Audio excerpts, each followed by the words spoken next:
Imperfect strangers ये एक American mystery thriller series है जो हुलू और अमेज़न प्राइम इंडिया दोनों पर ही रिलीज की गई है। और मैं आप लोगों को ये भी बता दूं कि ये एक मिनी सीरीज है, जिसका मतलब ये है कि इस सीरीज के सीजन 1 में ही कहानी को कंप्लीट कर दिया गया है। आपको इस सीरीज के सीजन 2 के रिलीज का इंतजार नहीं करना पड़ेगा।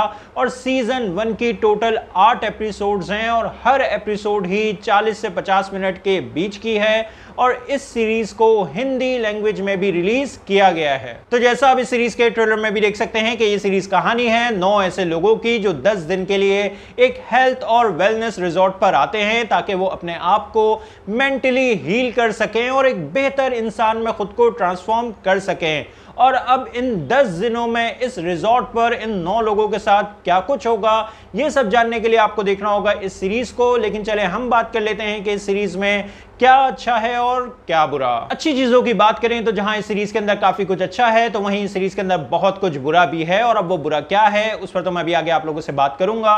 लेकिन उससे पहले जो कुछ चीजें इस शो की अच्छी हैं उनकी बात करें तो मेरी नजर में जो इस सीरीज का फर्स्ट हाफ है वो अच्छा है, क्योंकि उसमें कैरेक्टर्स को काफी अच्छे से सेटअप किया गया है। इस शो में जितने भी कैरेक्टर्स हैं वो अलग अलग बैकग्राउंड से ताल्लुक रखते हैं और अपनी लाइफ में अलग अलग तरह के मेंटल और फिजिकल ट्रॉमा से गुजर रहे हैं। इसीलिए आप चाहेंगे इन कैरेक्टर्स के बारे में और जानना, और ओवरऑल आप इन कैरेक्टर्स के बीच की जो कन्वर्सेशंस और आपस की इंटरेक्शंस हैं उसकी वजह से भी इस शो से इंगेज रह पाएंगे, स्पेशली फर्स्ट हाफ तक।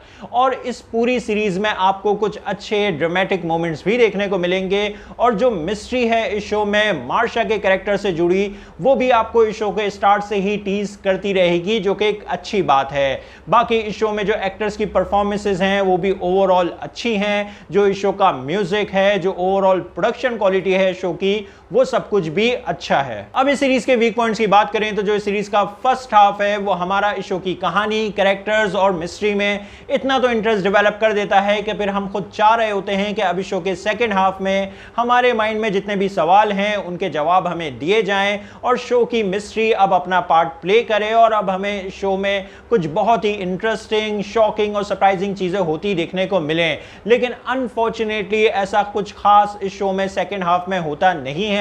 ऑल्दो आपको सेकंड हाफ में एक दो ट्विस्ट जरूर देखने को मिलेंगे कहानी में, लेकिन वो ट्विस्ट भी हम पर कोई खास इमोशनल इंपैक्ट नहीं डाल पाते हैं। और दूसरा, इस शो की जो कहानी है उसमें आपको बहुत सारे लूप होल्स देखने को मिलेंगे, बहुत सी चीजों को लेकर आपके माइंड में सवाल आएंगे जिनके जवाब आपको नहीं मिलेंगे, और काफी सारी चीजों का इस शो के अंदर कोई सेंस नहीं बन रहा होगा। और एक पॉइंट ऐसा आ जाएगा ये शो देखते हुए कि आपको इस शो की जो एपिसोड्स हैं उनकी लेंथ फील होना शुरू हो जाएगी और आपको ऐसा लगने लगेगा कि अब चीजों को थोड़ा ज्यादा ड्रैग किया जा रहा है, जो कि काफी ज्यादा डिसअपॉइंटिंग है।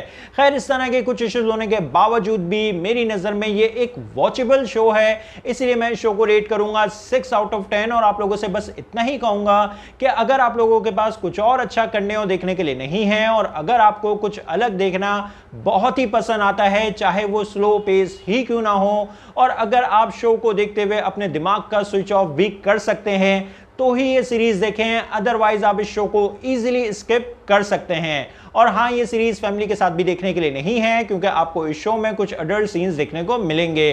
तो आप लोगों को ये शो कैसा लगा अपने ओपिनियन कमेंट्स बॉक्स में जरूर दें। मेरी वीडियो पसंद आई तो लाइक करें और चैनल को सब्सक्राइब करना मत भूलें। फिर मिलते हैं किसी और वीडियो में। शुक्रिया।